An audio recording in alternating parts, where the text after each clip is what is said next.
Good day Sir Kira at sa mga kirara. Marami-raming mga maiikling kwentong aswang ang ibabahagi ko sa inyo ngayon. Narito ang una. Ito ang mga kwentong aswang ni Mama.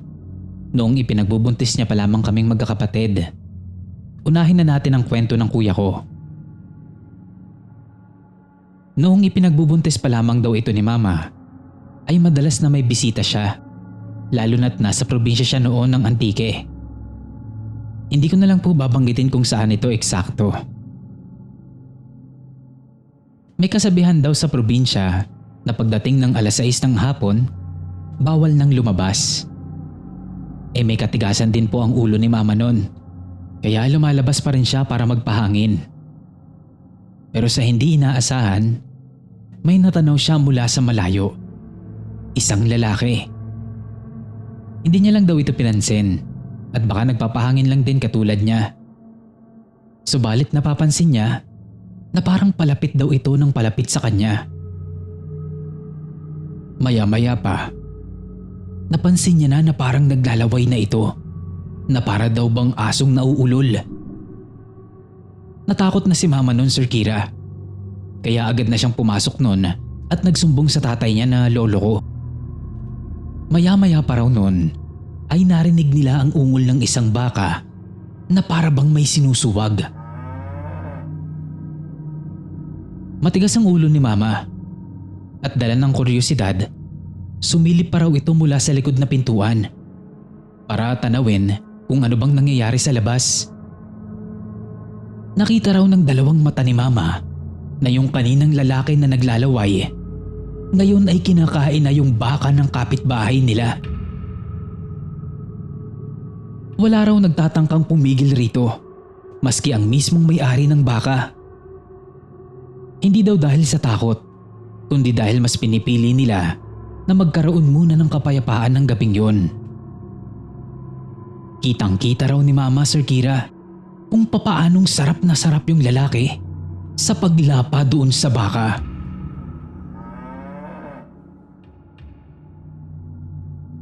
Napakatatalas daw ng mga kuko nito at ang mga braso at binti nito ay punong-puno ng makakapal na balahibo.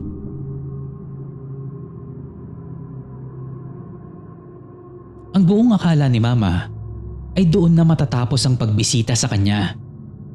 Ngunit hindi pa raw po, Sir Kira.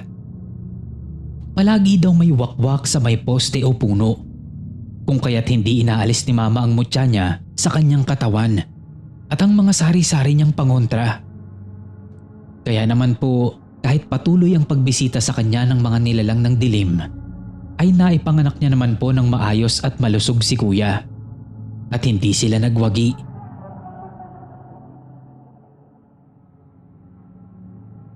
Pangalawa, ang sa akin naman po. Noong ipinagbubuntis pa lamang daw po ako ni Mama, palagi raw mayroong matanda na padaan-daan sa pintuan namin at nag-aalok ng potholder o yung basahan na bilog. Mahaba daw ang buhok nito na halos lagpas tuhod na at sobrang puti na raw.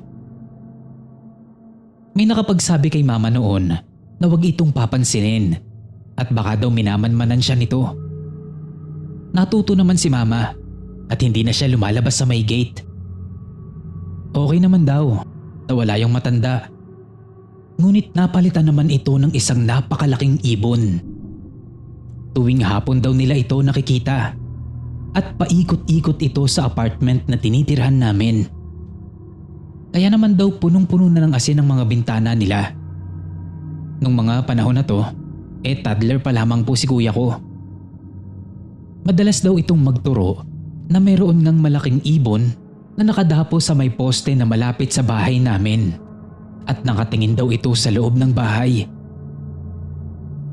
Pero gayon pa man, protektado ako sapagkat may mutya nga po si Mama.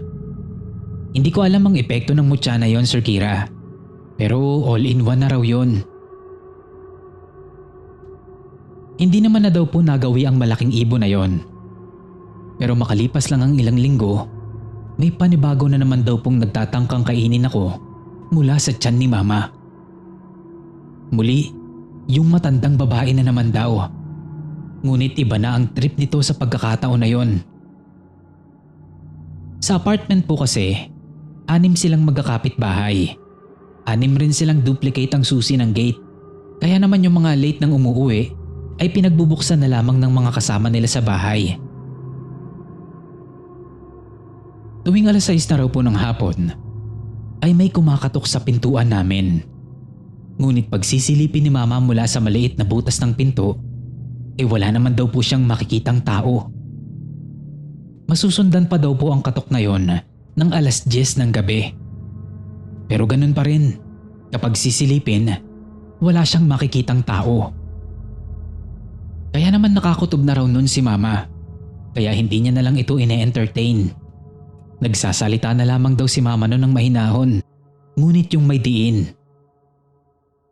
Wala kang mapapala dito. Umalis ka na.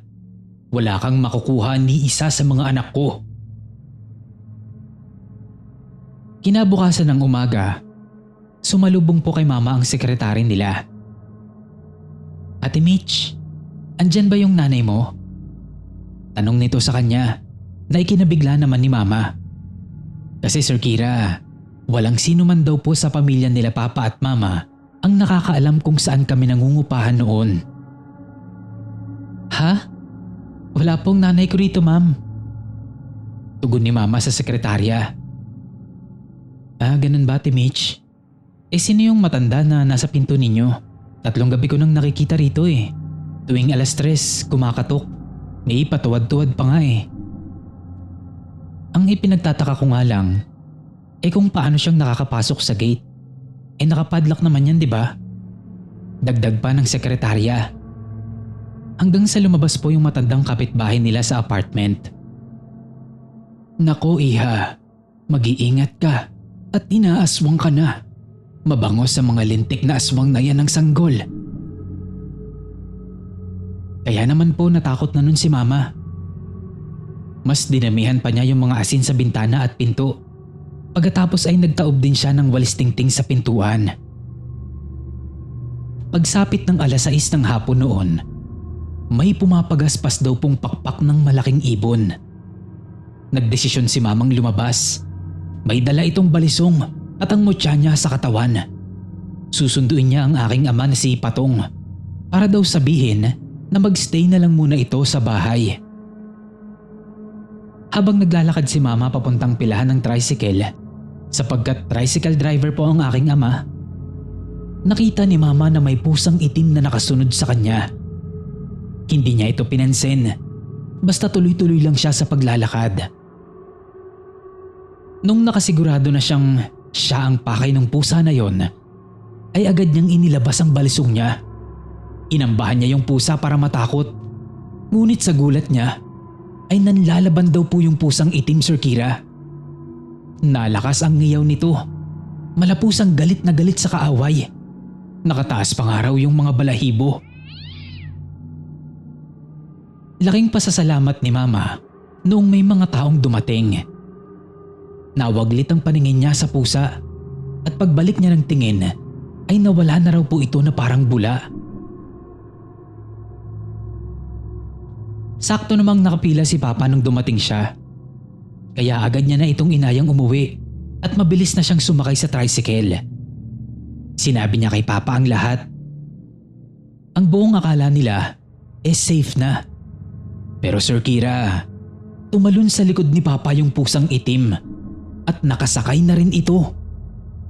Nagsisigaw si Mama noon habang minumura at pinapaalis yung pusa at sinasabi niya rito na hindi nito makukuha ang anak niya.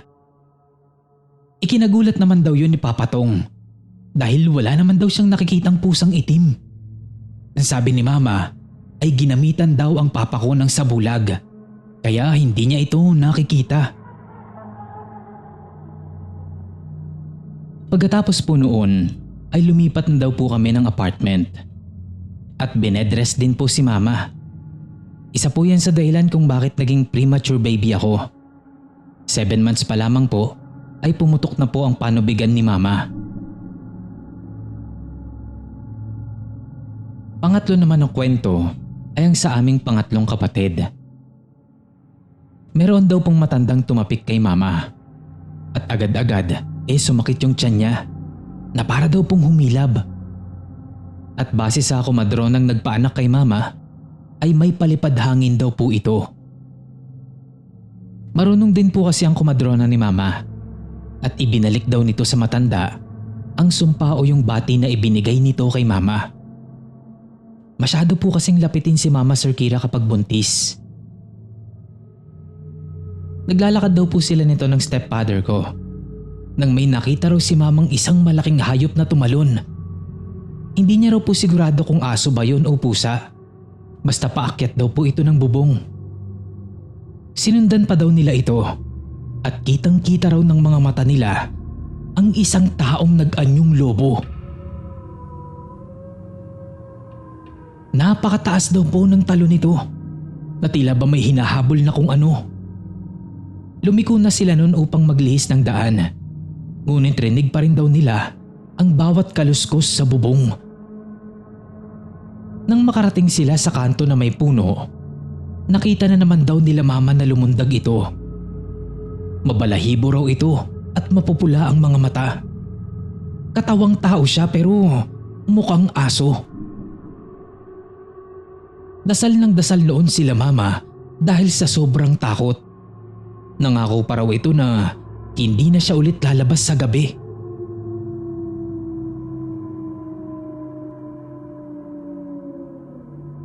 Pagkatapos naman po ng yugtong yun, natahimik naman na po ang buhay nila mama sa pangatlong kapatid namin.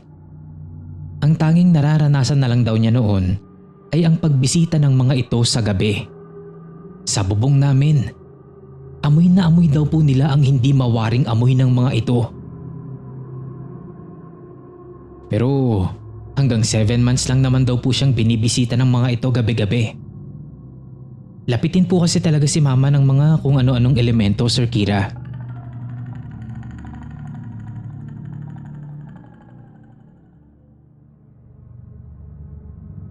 Ang mga sumusunod naman pong ikukwento ko dito ay hindi na sa amin nangyari. Tungkol na po ito sa mga taong kakilala namin at malapit sa amin. Ngunit iisa lang ang kwento na ito, Sir Kira, patungkol sa aswang. Itong kwento po na isa pang ibabahagi ko sa inyo ay karanasan ng lolo ko na nakatira sa Antique. Noong araw daw po, uso rin daw po sa kanila ang kasabihan na pagsapit ng 6 PM ay bawal ka nang lumabas. Pwera na lang daw kung maalam ka nang makipaglaban sa mga aswang.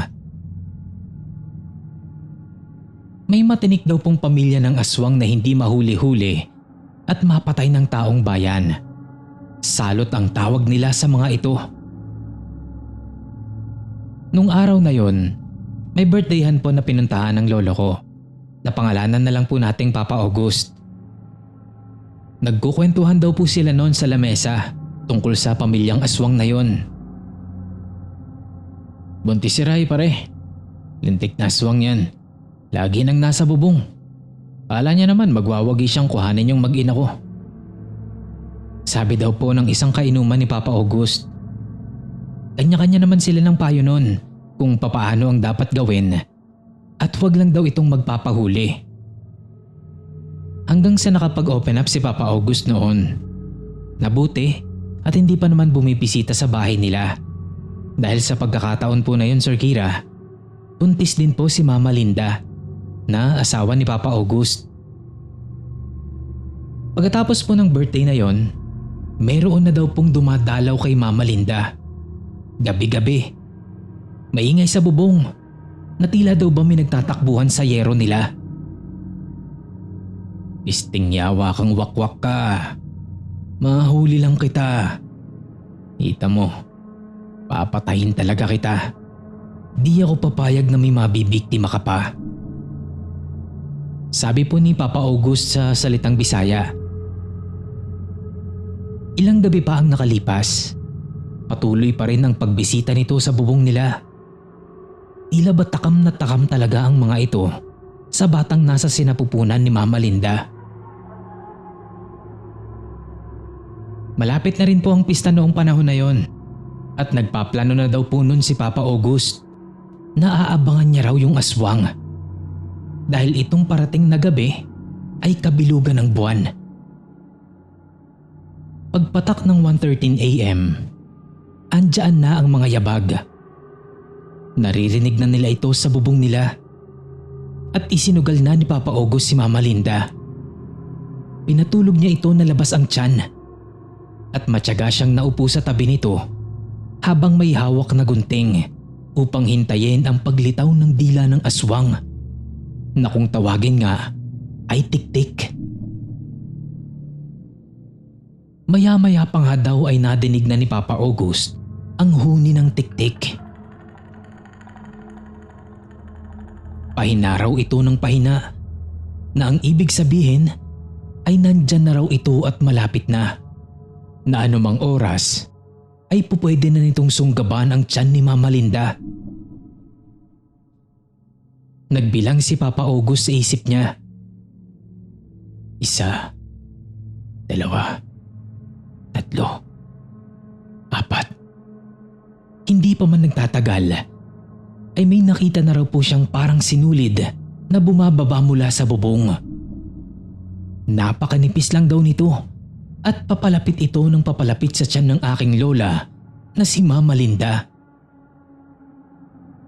Wala nang sinayang na sandali noon si Papa August. Agad niyang hinablot ang dila ng aswang. Kinila-hila niya ito habang walang humpay na pinagmumura ang pesting nilalang. At walang pagdadalawang isip na ginupit niya ang malasinulid na dilang iyon. Kasunod noon ay may narinig silang malakas na hiyaw mula sa bubong nila na akala mo ba'y may kaaway na nagtatatarang.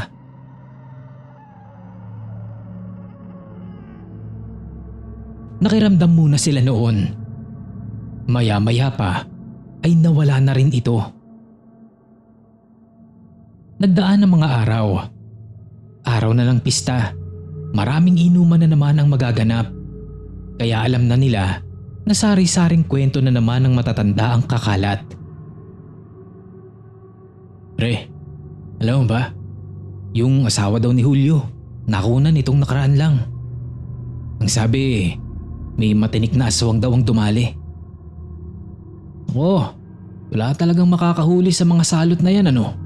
Ang dami nang napapahamak dyan dahil sa mga hinayupak na yan. May chismis pa nga.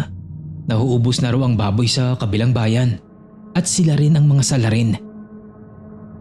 Usapan pa ng ibang mga kaibigan ni Papa August. Ngunit may isang kaibigan daw sila na tahimik lang na nakikinig. Wala raw itong kaimik-imik. Tuloy lang daw ito sa paglalaro ng baraha at sa pag-ikot ng baso. Hanggang sa nagsimula ng magkwento si Papa August. Nitong nakaraang gabi lang, may dumalaw na wakwak kay Linda. Hindi ako sigurado kung ayan din yung aswang na sinasabi niyong matinik. Pero nadali ko na siya. Naputol ko ang dila pare. Kita kong bumababa na yung dila niya na parang sinulid. Inablot ko agad at saka ako ginupit ng gunting.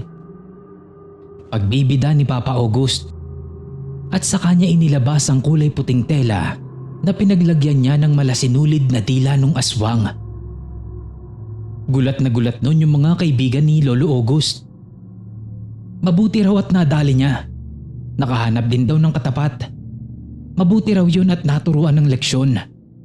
At malamang daw sa ngayon ay madadala na ito at paniguradong lilipat na ng ibang baryo ang pamilya ng aswang na yon. O pwede ring bumalik na sila sa kanilang mga pinanggalingan. Maya-maya pa, napapansin na nila yung kumpare nila na kanina pang tahimik at walang imik simula pa nung dumating kanina. Kaya naman kinausap na daw ito ni Kuya Julio, yung kumpare ni Papa August. Ano sa tingin mo pre? Ikaw ba? Hindi mo pa ba nasasalamuha yung matinik na aswang na yon? Di ba marami ka ring alagang baka? Buti hindi ka nabibiktima. Puro tango at iling lang daw ang sagot nito. Tapos titingin sa kanila ng mabilis. Doon na tila nagkaroon ng kutob si Papa August. Hinila nito ang damit ng kaibigan nila patayo at pilit na ibinubuka ang bibig nito. At pagkabukas ng bibig niya ay nakita nilang putol ang dila nito. Biglaan itong naging pipi. Sa pagkakataon na yon, alam na ni Papa August. Ito yung aswang na nakatapat nila noong nagdaang gabi. Putang ina ka. Ikaw pala yung salot dito sa barangay namin. Sabi ni Papa August. Nagkumpisa na raw itong umiyak at lumuhod para magmakaawa sa kanila. Pero ikinalulungkot kong sabihin, Sir Kira, hindi ito pinalagpas ng mga kaibigan ni Papa August. Iginapos nila ito. Tinanong siya ng mga kaibigan niya kung anong gagawin nila dito. Pero umiling-iling lang si Papa August, Sir Kira. Hindi niya rin alam kung ano talagang gusto niyang mangyari. Kung anong gusto niyang gawin doon sa aswang na nahuli nila. Umiling lang siya noon. Tumalikod at mas piniling umuwi na lamang. Kinabukasan, nalaman ni Papa August kay Kuya Julio na sinunog daw nila ito ng buhay. Pagkatapos noon ay sumugod daw sa bahay ng mga yon ang taong bayan. Ngunit wala na raw ang pamilya ng lalaki doon.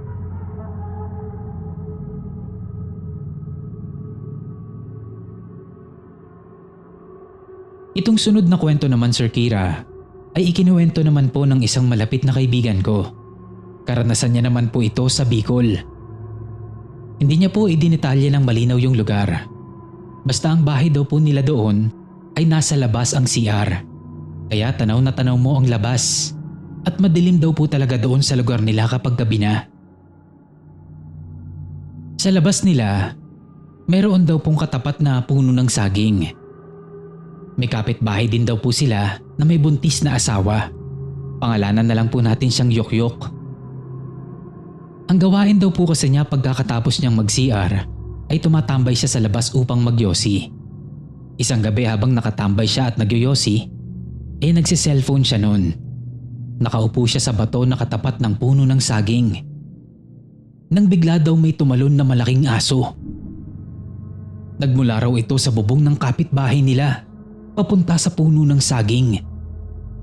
Sa gulat niya, ay dali-dali siyang pumasok ng bahay nila. Diretso siya sa kwarto niya. Nagsaboy raw agad siya ng asin sa bintana, sa takot na baka napansin siya nito at siya naman ang gambalain. Lumipas ang mga gabi. Ganon pa rin daw po. Maingay sa bubong ng kapitbahay nila. Sinabi ito ni Yokyok sa lolo niya, pati na rin sa mga pinsan niya. At naisipan daw nila na abangan ito isang gabi. Umustura siya noon na tatambay ulit. Mayosi-yosi habang naglalaro ng ML. Tapos bigla daw silang may napansin na gumalaw sa may puno ng saging. Kasing laki daw ito ng tao. Pero nagtataka sila kasi mabalahibo at mapupula daw ang mga mata nito. Ang inayok, takbo! Sigaw daw ng isang pinsan niya. Habang tumatakbo sila, ay nakuha pa raw na magbiro ng isang pinsan niya. Sumigaw raw ito. Dahan-dahan sa paglundag, pre! Nakakasira ka ng bubong! Sabay tawa daw nila. Tumingin daw po sa kanila ang mapupulang mga mata nito. Sabay lundag sa bubong. Pagkatapos ay bigla na lang daw itong nawala. Simula noon ay hindi na raw tumatambay si Yokyok sa tapat ng bahay nila, lalo kapag gabi na.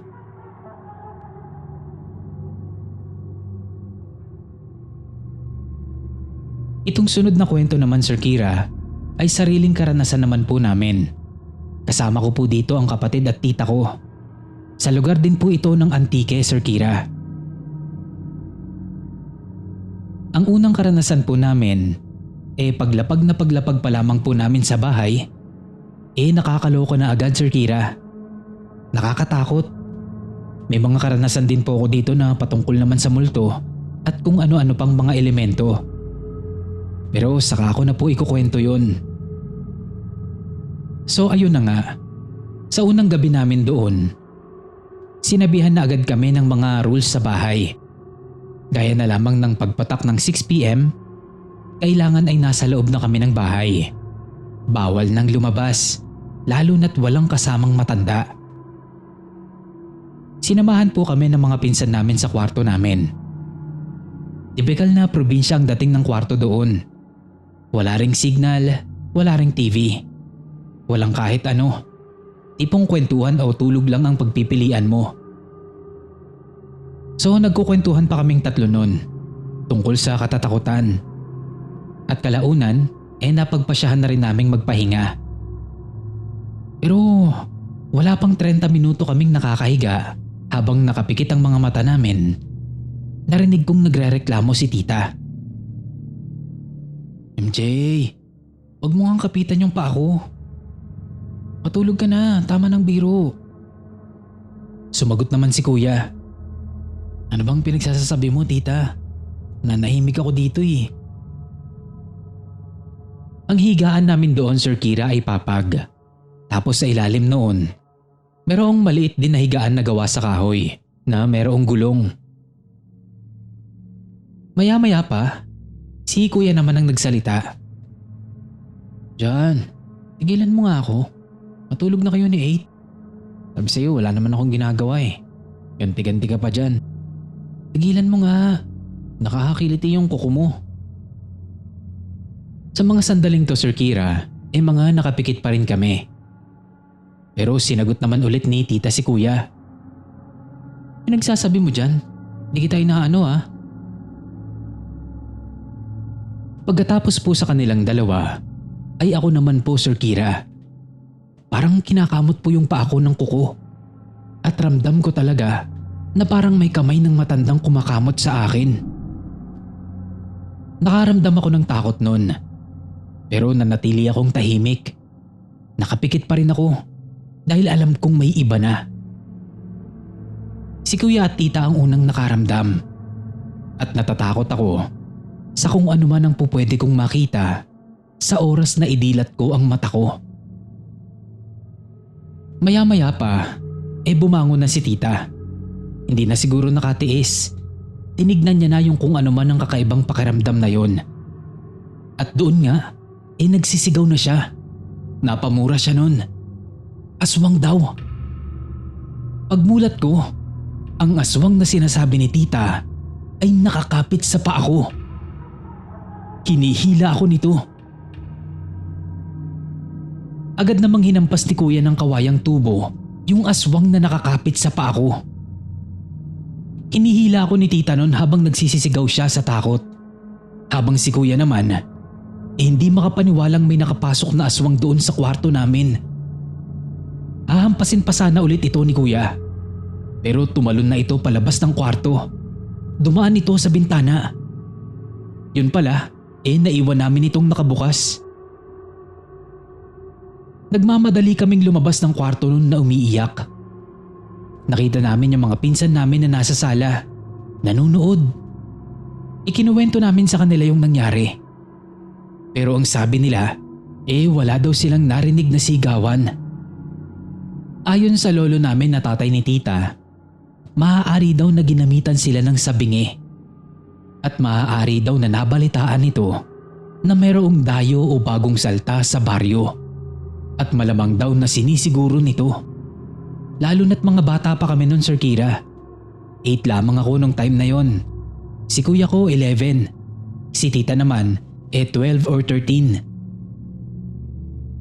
Pagkatapos ng gabi na yon, gusto ko na sanang umuwi. Pero no choice naman ako. Kung kaya't nakinig na lang kami sa mga pangaral at sa mga bilin sa amin. Palagi na rin kaming may kasamang matanda sa kwarto. Si lolo o si tito. Sunod na kwento naman po ay nangyari habang naglalakbay kami. Papunta kami noon sa ilog para maligo. Tsaka may falls pa po silang pinag-uusapan noon. Bale 7 kami noon. Kasama ang lolo at tito ko at iba pang mga pinsan namin. Sa kalagitnaan ng paglalakad namin sa may maisan, may pumukaw sa pansin ni lolo. Masarap daw itong ibaon sa paglalakad. Kaya naman nanabas sila ng ilang piraso. At dahil nga mga bata pa kami noon, natural na makukulit kami. at hindi sinasadya na maligaw kami sa maisan. Paglabas namin sa mahabang talahiban na yon, nakakita kami ng tao, Sir Kira. 4 kaming naligaw nun. Ang kasama namin ay ang isa pa naming tita. Yung nakita naming tao, Sir Kira, ay isang babaeng kumakain ng baboy ng hilaw. Agad kaming napatakbo nun. At ang sabi ni Tita Ani ay hindi raw ito tao, kundi isang wakwak. Para rin kaming ginamitan noon ng mahika. Kasi kahit anong takbo namin noon ay doon at doon ang bagsak namin. Akala ko nga noon hindi na kami makakauwi pa o makakarating sa paroroonan namin. Pero may awa talaga ang Diyos Ama. Ilang sandali pa ng pagtakbo ay nagkita-kita rin naman ulit kami sa gitna. Ikinuwento ni Tita Ani kila Lolo at Tito yung nakita namin. Pero hindi sila naniwala. O baka paraan na lamang nila iyon para hindi na namin yun masyadong isipin at hindi na rin kami matakot pa. Sa wakas ay nakarating na rin kami sa ilog. Masaya kami nung naliligo, Sir Kira, nung nagsalita si Lolo ko. Umahon na kayo dyan. May ipaparating na bisita. Hindi namin yun pinansin, Sir Kira. Tapos nag-usap sila sa Bisaya language. Hanggang sa si Tita Ani ay sinabing nananakot lamang daw si Papa Sani. Makalipas ang ilang minuto, umahon na si Tito ko. Sabay sumigaw ito. Dagan! Alit dagan! Dali-dali kaming umahon nun sa ilog, Sir Kira. Nakita namin yung baboy na wasak ang tiyan na kanina lamang ay kinakain nga ng umano ay isang wakwak. Dumaan ito sa mismong pwesto ng pinagliliguan namin. Tapos pinagbihis na nila kami. Sabi sa inyo may bisita Ayaw nyo kasing maniwala. Natatawang sabi ni Papa Sani. Tumawa na lang din si Tatay Sio. Agad na kaming nagbihis noon at gumayak ng pauwi. Hanggang sa paglalakad namin ay pinagkukwentuhan nila yon. At hindi nga raw po tao ang may gawa noon, kundi isang wakwak.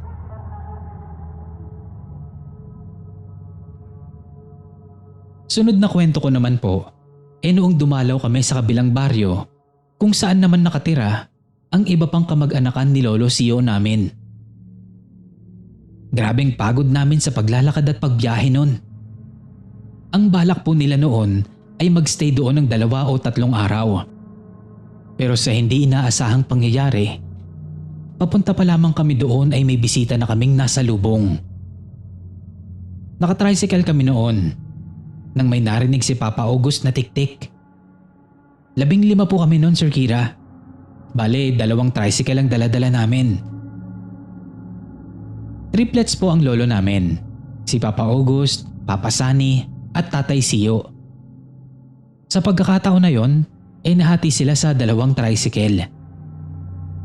Madaling araw kaming umalis nun, mga 1:00. Medyo malayo kasi yung pupuntahan. Pero nasa kalagitnaan pa lamang kami ng biyahe ay nakarinig na nga si Papa August ng kakaiba. Nakahanda naman po kami. Ang bawat isa sa amin ay may pito at flashlight. May mga dala rin kaming asin at itak at buntot pagi. Ilang saglit lang, humina ng humina yung tunog. Pagkatapos ay nadisgrasya yung isang tricycle kung saan nakasakay sila Papa Sani at Tito. Umiwalay po yung sidecar sa motor ng tricycle nila, Sir Kira. Mabuti na lamang at alisto at wala namang nasaktan. Sobrang dilim doon sa lugar kung saan kami nasiraan. Kaya ang nangyari, huminto na po muna kami doon at ginawa na muna yung tricycle para makapagpatuloy na kami sa biyahe. Maya-maya pa nga, habang nagkukumpuni sila, nakarinig kami ng mga pagaspas ng pakpak ng ibon. Kaya nagsimulang magmura si Papa August at si Tito. Kinahampas nila yung buntot pagi sa lupa. Hindi rin naman nagtagal ay kumalma na rin ang paligid. Tapos maya-maya May dumaan na dalawang lalaking naka-hoodie. Pailalim kong tumingin ang mga ito. Dumaan lang sila at tinignan kami.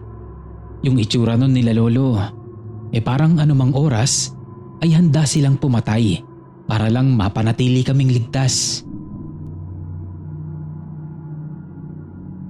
Yun lamang po ang kwento ko, Sir Kira. Maraming salamat po.